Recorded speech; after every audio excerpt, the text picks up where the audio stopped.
It's finally the Moscato episode. And this week's tip of the week, we're going to talk about some of the terms you might find on a wine label, such as produced and bottled by or estate bottled. What do they mean and why should you know them as a consumer of wine? All of that coming up next.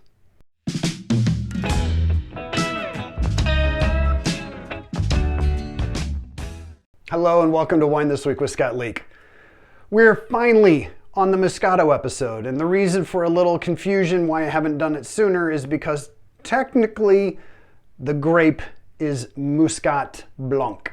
So given that I've been doing these alphabetically, this does come here in the pecking order. Now, Muscat is considered by many people to be kind of the Adam or Eve of the wine world. There are 200 grape varietals that are believed to have been descended from Moscato or Muscat. It is now found everywhere, all over the world. So while it is best known as Moscato in Italy, you can find this in France, in the US, in Greece, everywhere around the world you can now find Muscat Blanc or Moscato as it's known in Italy. What I'm going to hone in a little bit on today though is Moscato d'Asti. So that's the bottle I've got here today. And sometimes it gets a little bit of a bad rap. Maybe it's a little too sweet, maybe the quality's not that great, and that can be the case. The grapes can they're kind of small berries, and so when they get a little overwatered and overripe, they can get very thin and not have a whole lot of flavor or nuance to them. So careful production matters, and for a while there, they were just pumping it out. In Moscato d'Asti is the one place in Italy, the specific DOCG of Moscato d'Asti, generally speaking, is making it at a higher quality level, and that's what I went with today. This was a $16 bottle of wine, getting a little bit up there for Moscato. I know a lot of you who have this before and enjoy it know that you can get this for even less, but it is a underappreciated wine at higher quality levels, and I'm excited to give this a try. I haven't had one in ages. I barely remember what it tastes like. Let's get started.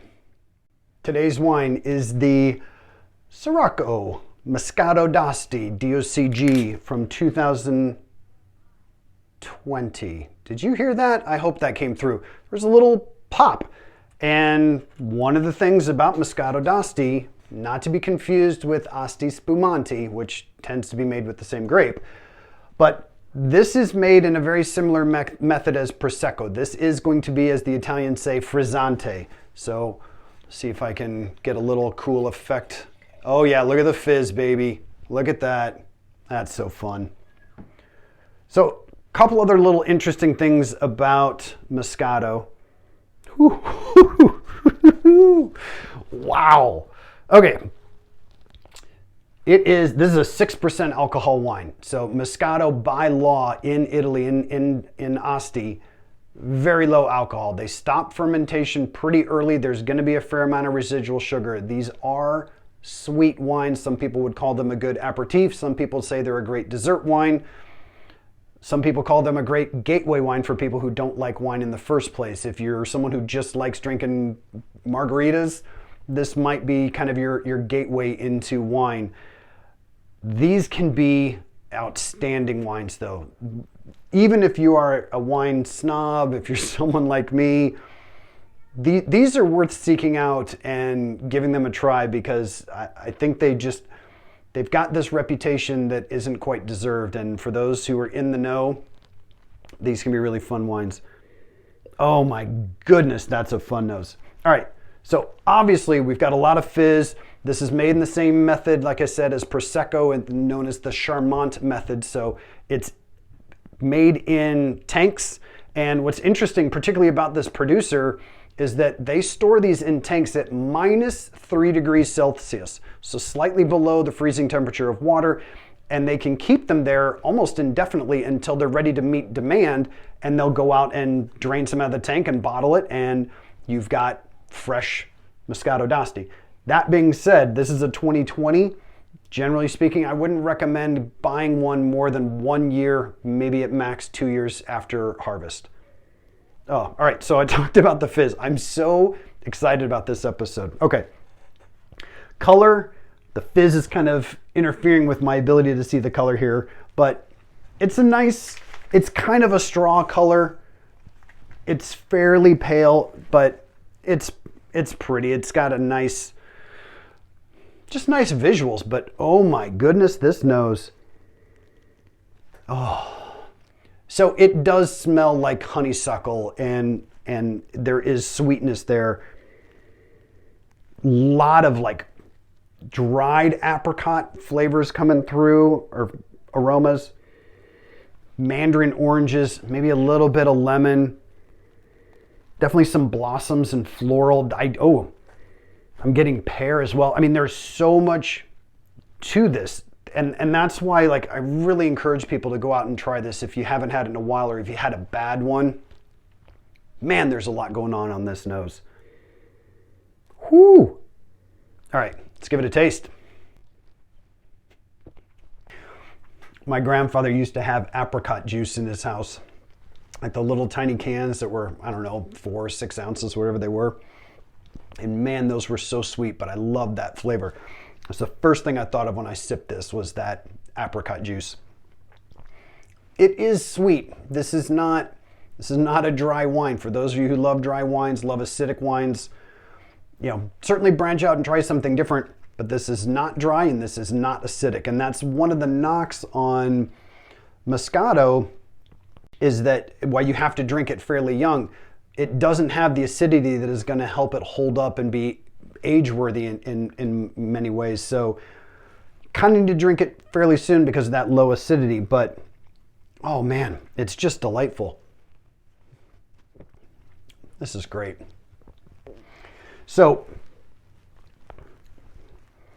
I'm going to call it medium plus on the sweetness. So I'm not going to go all the way to sweet. This is not over the top. This doesn't taste sugary, but like I said, it does remind me of those like little cans of apricot juice. The acidity's medium low, maybe even on the low side. It's tough because of the effervescence, the frizzante.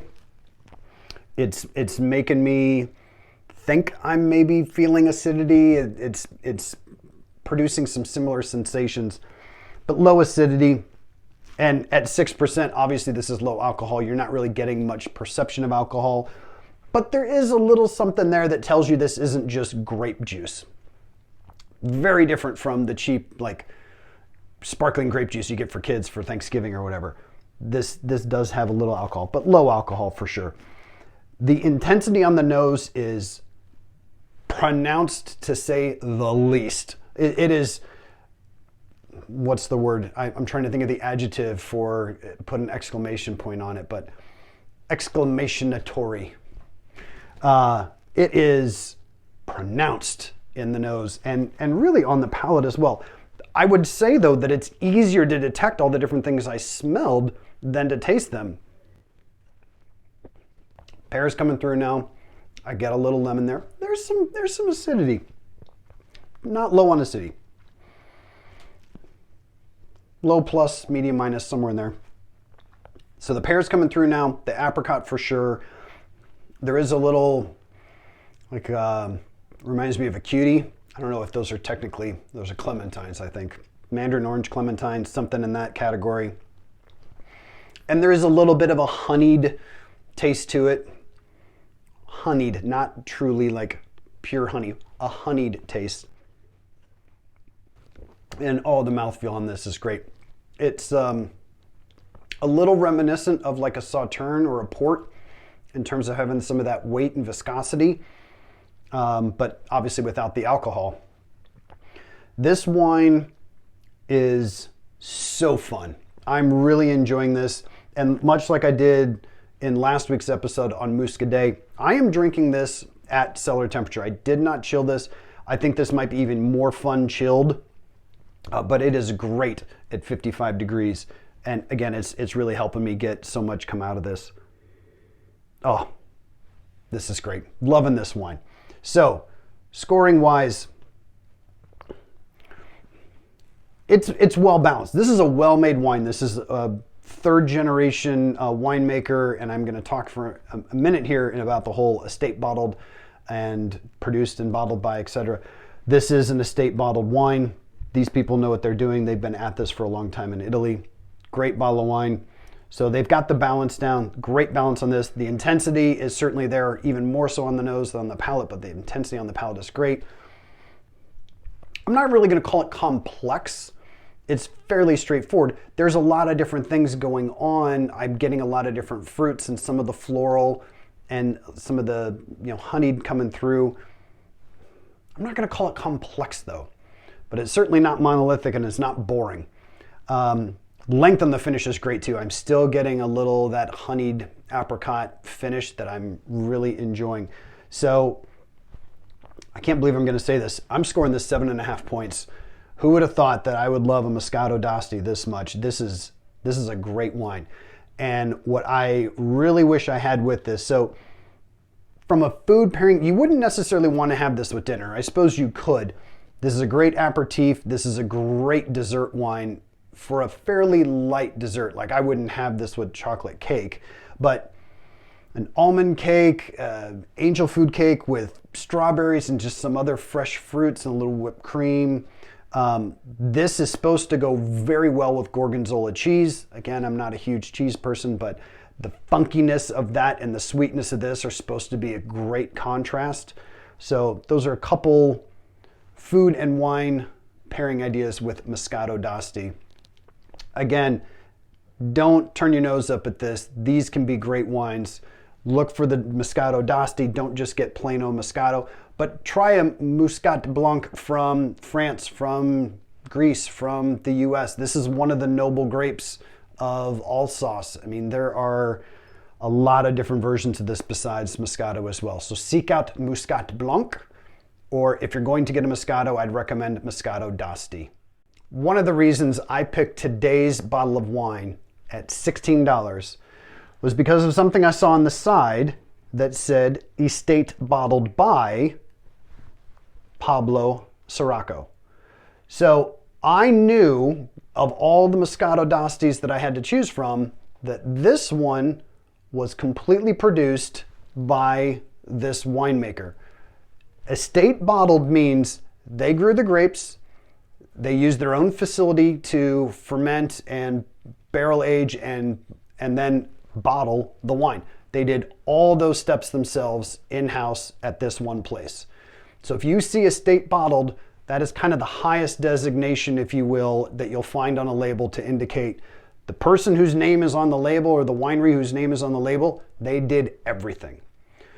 On the other end of the spectrum, you might see something like vinted by or cellared by or bottled for so-and-so.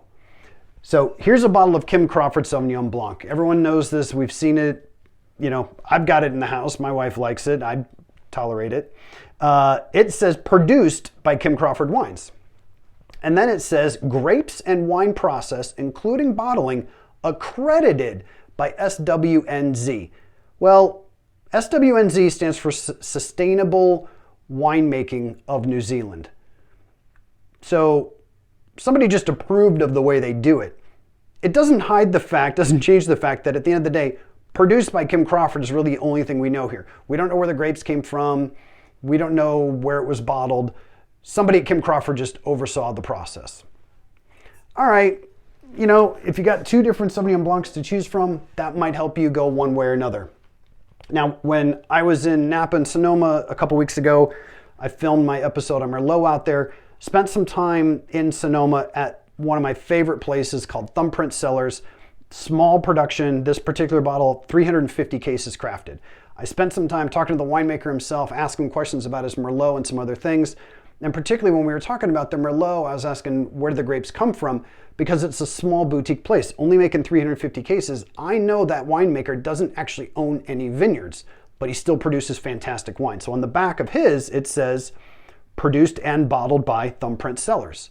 He didn't actually grow the grapes, and that's okay. Produced and bottled by is a good designation you want to look for. And in the US, 75% of the grapes in there have to be produced by that winemaker at their facility. But this particular winemaker has great relationships with the different farmers in the area, and he will go out and work with the farmers, talk about what's going on, work with them on a lot of different decisions that are happening in the vineyard including exactly when to harvest to produce the grapes that that winemaker wants in the style that he wants his wines to be. So it's okay that they don't necessarily own their own grapes. In another example, we went to a place called Flowers as well. Here's two different Chardonnays. One says estate bottled on the front, the other does not. And on the back it says vented and bottled by Flowers. So that goes to tell you they didn't own the grapes that they use. They didn't use their own vineyards. On this one they did. This is estate bottled, and on the back it says grown, produced, and bottled by Flowers. So we know, looking at these two, this one had a lot more direct control by Flowers than this one did in the production. If it says estate bottled, 100% of the grapes have to be estate grown, produced, and bottled by. So what I want you to take away from this is, if you're at a wine store and you've got two $12 bottles of wine, or 25, whatever your price point is, if you got two nearly identical ones and one says vented by or cellared by or bottled for versus one that says produced and bottled by or even estate bottled, that would be something I would use to differentiate over whether I'm going to buy this $12 bottle or this one. And hopefully that's something that helps you pick a bottle of wine that's right for you.